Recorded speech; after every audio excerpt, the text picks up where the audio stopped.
Freezer Chicken Parm Burritos. Let's go! Hi there y'all, I'm Tom, and this is Empty Pantry Entrees, a place where you can come to learn all the skills you need to make delicious creations from only the odds and ends in your pantry. And today we're making a set of Freezer Chicken Parmesan Burritos, perfect for those nights in the future when you have limited time and you really just need something quick. All things considered, these burritos will only take about 30 to 40 minutes to get all prepped up, and future me will, be thanking me later, as it only takes about 10 minutes or so to get these prepped up and ready for serving. So, without dragging on any longer, I think that it is about time for us to move on.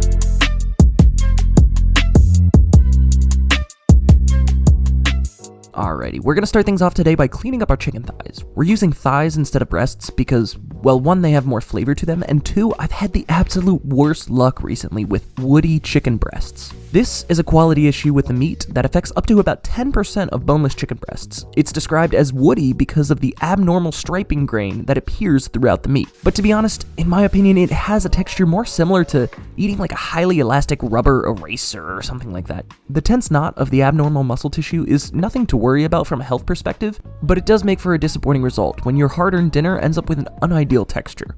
But enough about me venting about my issues with modern commercial poultry quality control standards. Let's stay focused on the recipe at hand. About 2 pounds of chicken thighs, trimmed of excess fat and pat dried with a paper towel to remove any excess moisture. Then you'll sprinkle on a generous showering of salt, black pepper, and onion powder. Rub it all in to ensure proper adhesion to the chicken. Flip and repeat the seasoning shower. Over on the stovetop, we have our trusty cast iron going on a medium-high heat with a touch of canola oil distributed across the bottom. Once brought up to temperature, carefully layer in all of your chicken thighs, making sure to get a nice sticking to the bottom of the pan. Give it about 5 minutes to develop a sear and flip to the second side. Look at that nice and toasty brown and delicious looking sear. It is 7 in the morning when I'm recording this voiceover and I'm starting to get hungry again. Another roughly 5 minutes and you can pull the thighs out if they've hit their internal temp of 165. Into the pan goes about 1 heaping tablespoon of garlic mince, using the extra moisture to scrape off that savory goodness from the bottom of the pan. On top of which you'll add about half a cup of tomato sauce, or really whatever you can get out of the rest of the jar that you had open in the fridge. Drop the pan's temperature to a low and begin to think about how we can troubleshoot the tomato sauce shortage that we have going on. To do this, we're going to reach for a trusty can of diced Roma tomatoes with jalapeno bits that's been drained of its water off camera. Slap that on in. Literally slap it. And let's reach for our mashed potato smasher that's going to help break down the tomato bits.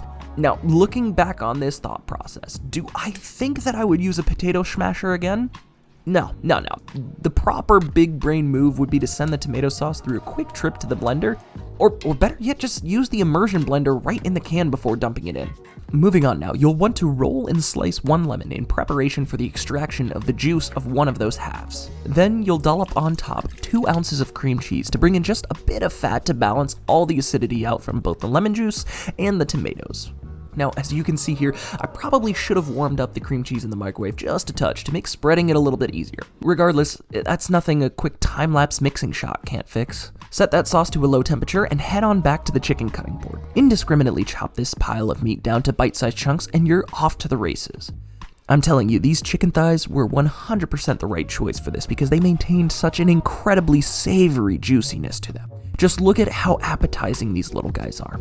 Dump them on in with the sauce and mix to combine. Back over on the counter, we'll indiscriminately dice up a handful of fire-roasted red peppers. But, like, more indiscriminately. Yeah, somewhere in that level. Scoop them all up, set them in a prep cup, and let's get to our tortilla fillings. Plate, pack, rip, wrap, microwave, and lay the tray. Bring on over the chicken fillings and let's get to wrapping. Super simple process, just really make sure not to overfill these boyos. A spoonful of chicken filling to start these things off, a couple diced red peppers, a sprinkling of lightly dried parsley, some low-fat mozzarella cheese, and grated parmesan to top it all off. Now to fold, you'll tuck both sides in with your pinkies, then take the bottom and roll towards the top, tucking your fingers in and pulling back to make a tighter fit. Then tuck the sides in again with your pinkies and roll forward. Voila! Perfect roll.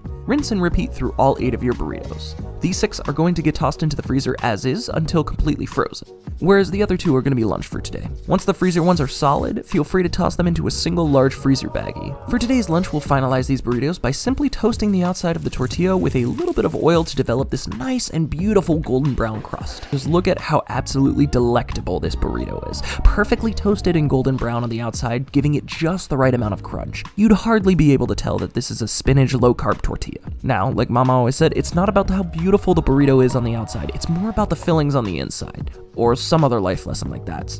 It's something foolish, I don't know, I probably wasn't listening. But I do know that this burrito looks freaking insanely good. I'm not gonna lie, running out of tomato sauce right at the start of the recipe had me sweating a little. But the addition of diced Roma tomatoes worked perfectly in this instance. Taste-wise, these burritos are incredibly savory and hearty. The fattiness of the chicken pairs incredibly with the creaminess of the cream cheese that we had layered into the tomato sauce earlier on, and that lemon juice just sneaks on in there to balance everything out. All things considered, it's an amazing lunch for me right now. But as for the freezer instructions down the line, the best way to go about getting these boyos ready is either to leave them individually in the fridge the night before you want to have them, or defrost them gently in the microwave for a couple minutes.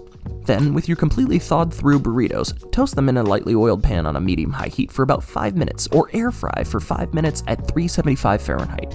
Either way, I promise you they're gonna turn out magnificent. And that's about all I have for you today. If you like this content, great, you're a good person. If you don't like this content, well, here's the door. Feel free to let it hit you on the way out. Now, where were we? Yes, send me your suggestions for new recipes, like, follow, share, the whole 9 yards, and I'll see you all in the next one.